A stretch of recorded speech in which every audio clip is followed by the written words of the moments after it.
Hey, what's going on, guys? Well, it is time for a new Storytime video. This Storytime video is dedicated to Brandon. Brandon is a U.S. Marine, and before the video even starts, I want to thank him very much for his service. Brandon had sent me a message, said that he used to listen to my Storytime videos all the time in his truck during his lunch break, which is pretty cool. And now he's deployed overseas. He's got a little bit of internet access, and he was asking me when I'm going to do my next Storytime video. Right now. That's my next Storytime video. So this one goes out to you, Brandon. Thank you very much. I am actually in the middle of a beer review, trying some classy Stony Brook Red. This is from Sam Adams. It's a bottle re-fermented beer. Very tasty. So I figured while I'm sipping on this beer, I would tell you a story. This one's for you, Brandon. Thanks for watching. Alright, today's story is going to be on my experience with ghosts. Now, actually, I have a couple different stories, but there's only one specific story that I think I want to tell, and it's a very positive story. It's not scary. It's not spooky. It's not crazy or weird. It may be weird to some, but this is an experience that I had, and this experience leads me to believe that ghosts are real, spirits are real. Things of that nature. Not everyone has to believe in that, but I never really gave it much thought. I didn't really have a discerning or decisive decision whether they're real or not until I had this experience. And this was just something that I couldn't shake, couldn't explain, and because of that, I concluded that they are real. And that's just my opinion from my personal experiences. Of course, there's no way to prove that. But before I start this video, I want to give you a visual aid. So while you're listening to the video, you can picture this. This is a picture of me and my grandfather. That is my grandfather on my mother's side. It's my mother's father. His name is John Trecartin. And this picture was taken at Shelter Island, and there I am. That's right, that was me. Anyway, I want to give you a close-up here so you guys can get a visual on this. That's my grandfather, John. And he was an amazing man. He was a lawyer for many, many years. Treated my grandmother amazingly. Had a wonderful marriage. He liked his beer. And ultimately he died of a heart attack. And that beer could have contributed to that. But regardless, he was a good man. And I loved him. He passed away when I was 6. And so this story is about my grandfather. So let's begin. All right, the setting for this is I moved out of my house, okay, as an adult, moving away from my parents, my family, living on my own. Moved into a house, and actually I have pictures of that house. I could show you right now what that looked like.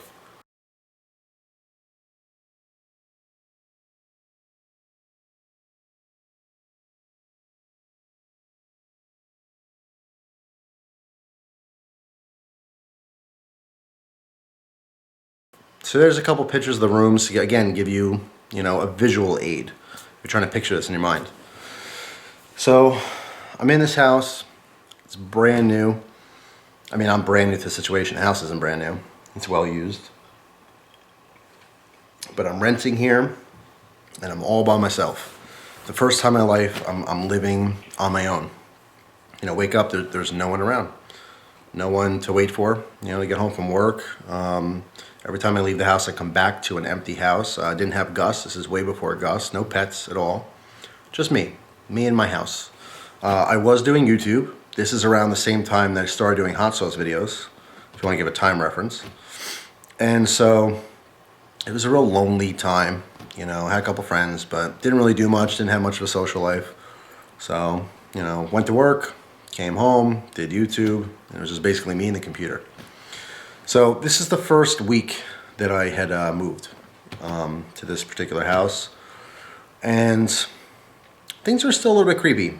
As far as how the layout is, when I'm in my bedroom laying down on my bed, I'm looking down a hallway, and the hallway, one turn leads to the living room. And so my first night there, things are a little bit creepy. I'm in a brand new house. It's super quiet. It's just You know, it's lonely and a little bit creepy, to be honest. Even first time I was ever really by myself in a house. Up until then, I've always slept in house, you know, with other people around. So it's just a little weird, but I figured, you know, get over it, just shake it off. But I'm laying in bed and I keep looking down the hallway, and I had this moment where, I don't know if you guys ever feel like this, but you ever like think of something really scary or creepy, and then like you close your eyes, or you know, and then you open them, and you like you're expecting something to happen. You really hope it doesn't, but you're trying to prepare yourself mentally for that to happen. It's kind of a weird thing. And my specific example was I'm laying there and I'm looking down this hallway and my eyes are closed. And I'm thinking, like, what if someone broke in the house right now? By the way, another note, this was right before I got into guns. All right. I owned, well, no, I'm sorry. No, that's not true. I did own one gun at the time, my grandfather's gun. But I wasn't heavily into guns, you know? So anyway, I'm laying there, I'm kind of like thinking, I'm just trying to fall asleep. And I'm super awake. I'm not tired whatsoever. I had 2 cups of coffee. Coffee, I can have coffee at the end of the day, and it doesn't affect my sleep at all. If anything, it makes me, it doesn't keep me up at all. It makes me drowsy. So sometimes I will have a cup of coffee before I go to bed, which seems very strange. It's the opposite of what it's supposed to do. But it doesn't affect me, you know, staying awake.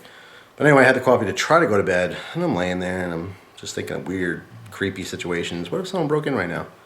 You know, kind of crack an eye, looking down the hall, hoping I don't see someone around the corner, but imagining all these crazy things, you know, just imagining some like super, you know, ideal thief coming through, just some crazy, absolutely stereotypical thief with the, you know, nightcap and the gloves and, you know, just stupid stuff like that, you know, or ski mask. I'm thinking of all differently. And what if a bear rounds the corner? I'm just kind of like, what the hell's wrong with me? I'm trying to fall asleep, but I can't fall asleep. I keep thinking of all these scenarios, right? So, try one more time. I'm trying to think, like, go to sleep. Then I actually started counting sheep because that's never ever worked for me before, but I have tried it multiple times when I'm trying to fall asleep. Like, okay, 1 sheep, a picture jumping over the fence, and 2, oh yeah, okay, sheep. No, doesn't work. But then I hear a noise. I hear like something fall off the counter, fall off the table, something in that nature. And so now I'm really on edge. At the time, I didn't keep the gun in my my dresser drawer or you know in my bedroom and all. It was actually locked up in a safe because I was still very paranoid about just having the gun laying around. So super new to guns, not yet comfortable with it. So I hear a noise, something drops. I at this point I still do have knives everywhere, so in my end table, grab a knife. I don't know what specifically. I think it was actually the Buck 119 I kept in the drawer just for such an occasion. I actually still kept knives all around the house. In my kitchen, I had the K-Bar 7-inch fighter. In my bathroom, I had a karambit, some kind of cheap Chinese karambit. I had knives everywhere around the house, and even today, if you ever get a chance to come to my house, you'll find that every single room has multiple weapons hidden everywhere. So people would say that's paranoid. I would say that's being prepared. You never know, and especially the bathroom. Don't forget the bathroom. You're most vulnerable when you're naked or taking a dump. But anyway, so I'm laying in bed. I hear this noise. Grab my knife, Buck 119. All right, and I slowly start creeping to the living room. Now, my heart is pounding out of my chest. I don't know what to expect. I'm really, because now I've been thinking about all this crap. I'm thinking, you know, what if there's an animal in the house? You know, how am I going to get it out? Not even scary stuff, but logical things. You know, what if there's a raccoon running around? How am I going to get the thing out of the house? You know, and then I start thinking about scary stuff. What if someone's, you know, burglarizing my house right now while I'm in here? How am I going to defend myself? What if they have a gun? I mean, all these different things are going through my mind. So I get to the edge of the wall. All right, I'm about to peer around the corner, knife in hand, just grip that thing like nobody's business, and I am ready to just attack something, animal, person, beast, anything. And around the corner, I kind of jump out, you know, just ready, and I see my grandfather sitting in the seat.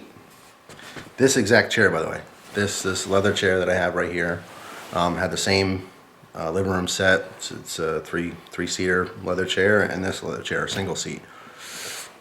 Excuse me. And my grandfather's sitting there. I'm like, oh my God, how'd you get in here? What are you doing here? you know. And during my dream, by the way, experience, dream, whatever you want to call it, I had no consciousness of the fact that he's dead, the fact that he's no longer here, that it's not possible. When I see him, I don't have the shock of like, oh my God, you're dead. How am I looking at you? I don't have that. I have the shock of, how'd you get in my house? I'm not even conscious of the fact that he's not even around. It's not possible for him to be in my house. I'm just thinking, oh, how'd you get in here? You know, is everything okay? What's going on? So he tells me to sit down, and I'm like agitated. I'm like, no, you know, what's going on? How'd you get in here? He says, please sit down. All right. So I kind of calm down. He tells me to put down the knife. I put it on the table. I'm just kind of, I'm jittery, you know, just very jittery and just anxious. Like, you know, I don't understand what's going on. So he tells me, I came here just to visit you real quick. I wanted to see how you're doing. He said he's very proud of me. He said that, he's amazed by what I've accomplished, thus far in life. And he knows that I have a lot of bright things ahead, and just giving me this life reassurance. And it meant a lot to me. He passed away when I was 6, but I have very, very fond memories of my grandfather. Ironically, the funniest one that I remember is the caps. When I was younger, I don't know, 4 or 5 years old, I used to love to take, the cap gun has a little ring of caps. We go down in his basement, and he had a real man cave. Before man caves even existed, he had a basement with his tools and his workshop, and he basically crack a beer, go downstairs, and get away from my grandmother.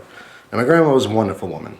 She didn't work because he wouldn't let her work. He was a very, very old school man. He was a lawyer. He's the man of the house. He makes the money. I'm not going to let you work. She couldn't even drive. Nothing. Took taxis everywhere. So very, very old school mentality. German. Very much German. And I remember so many times he just wanted to get away from her, have his own little piece down in his man cave, but it really is just a workshop. So I go in the basement,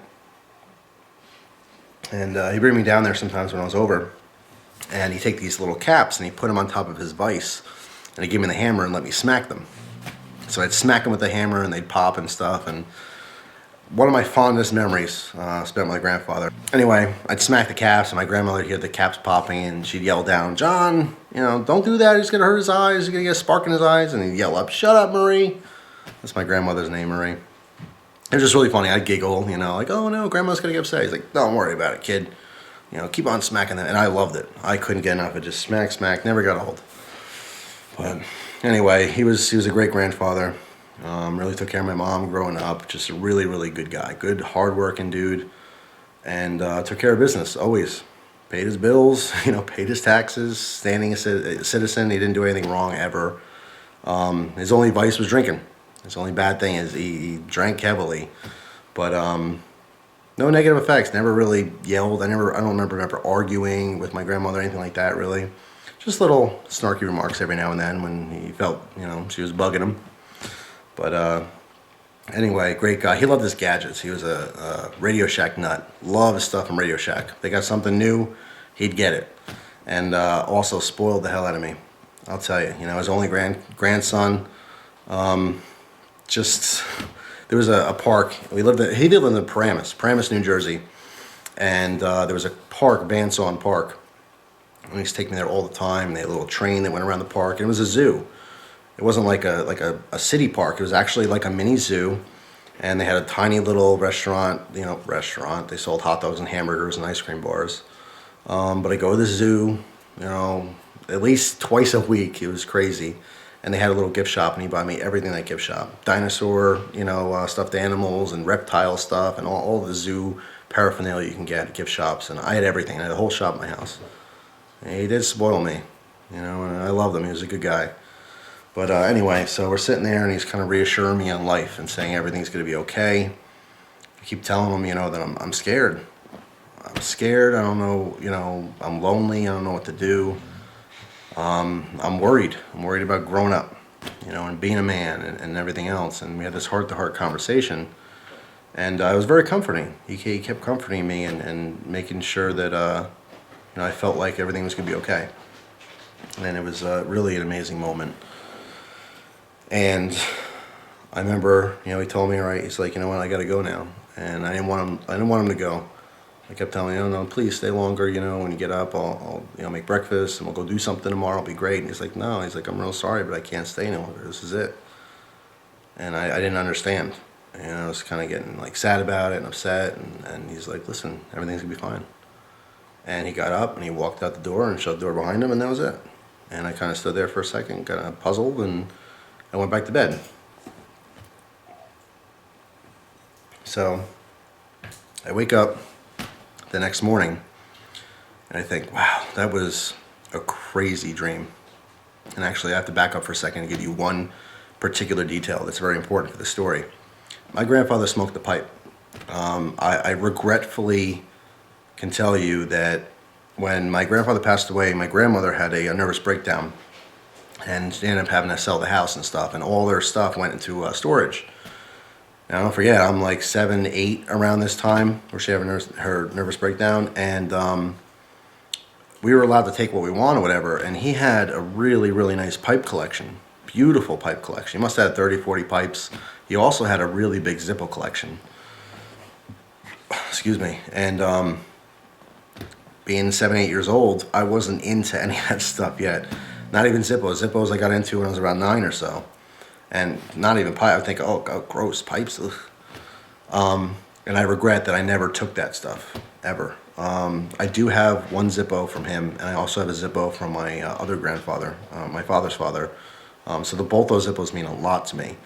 But I never got his Zippo, my mother's father, John. I never got his Zippo collection, never got his pipe collection. So I really regret that. I wish I could have his pipes. But anyway, I always smoked the pipe. And his favorite pipe tobacco, from what I remember, was Carter Hall. And as far as the cheap stuff goes, it's pretty decent. I have tried it before. It's much better than, Borkham Riff, and then, even, a lot of the cheaper stuff. But that was one of his go-tos. He did have a bunch of other things. He had some tin tobaccos. I just don't remember exactly what companies or anything. I was never, ever really, focusing on that, being a young kid. But I woke up the next day, and I thought, man, what a crazy-ass dream. It felt so real. When you wake up from a dream, and you're just thinking, like, did that really happen? It feels so real. And you're wondering if you actually were dreaming or if you really experienced something.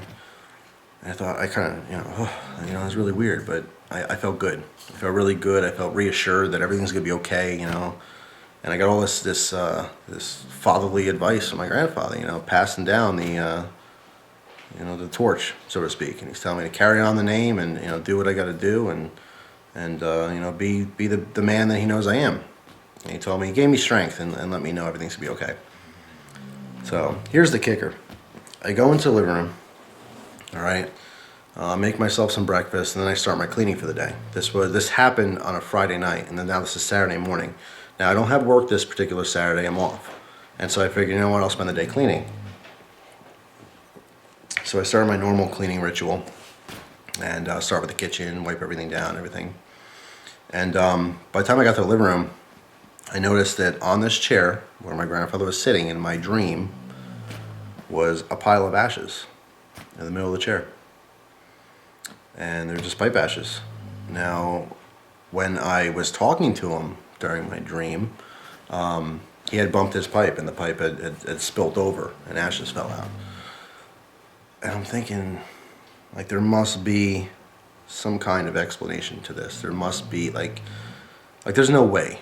I was just dreaming. There's no way that was, he was really here, and this apparition had come to make me feel better. And, there's no way that's real. That's not possible. So in my mind, I'm trying to think, like, how can there be ashes on here on my chair? At this point, I live alone. I'm the only person that's in this house. I don't smoke anything. I don't smoke a pipe. I don't smoke cigars. I don't smoke cigarettes. I don't smoke anything. Nor do I burn anything inside my house. There's no logical reason for there to be ashes on this chair. Nothing. There's a wood burning stove there, which I made fires with all the time, but that's a good 7, 8 feet away. And this was a little pile of ashes right in the middle of the chair. Not disturbed, not sprinkled on there, they couldn't have flown around the room and landed on there. It was very precise, like if you were to actually tap off, something, and there'd be a little, chunk of ashes. And I couldn't get over it. All day long, I just kept dwelling on it and trying to think of a logical reason for this to be here. It made no sense at all. I mean, I really was picking my brain like, what could have happened? You know, that would, you know, and there's no answer. There's no explanation at all. So, the only thing that I can chalk it up to is the fact that maybe he really was there. Maybe I really was visited, you know, by my dead grandfather to help give me the confidence that life will be okay. You know, that as long as I try, even if I fail, everything's going to be A-okay. And I like to believe that that was an experience with my grandfather and not just some crazy dream. So, who knows? But anyway, that's my story, and appreciate your time listening to it, and you know, I'm glad I can share it with you guys. I have a lot more stories I can do for you, Storytime videos. A lot of funny stories, really funny stuff. I got to get together with Chris and reminisce about some old times, you know, back in the day kind of stuff. But I have a lot of really good stories to tell you guys. A lot of weird things like this that sometimes they don't have explanations, and you know, I have a lot of casual, funny stories that may make you laugh. But this one was a serious one. This one was serious to me. I mean, it's personal to me. And like I said, there's no real explanation as to what happened or why. That was it. That was my experience. So anyway, thanks for watching, guys. Really appreciate your time, as always. And I'm going to finish this Sam Adams and finish my beer review. And that's it. So I hope you guys have a great night. I'll see you soon. Take care.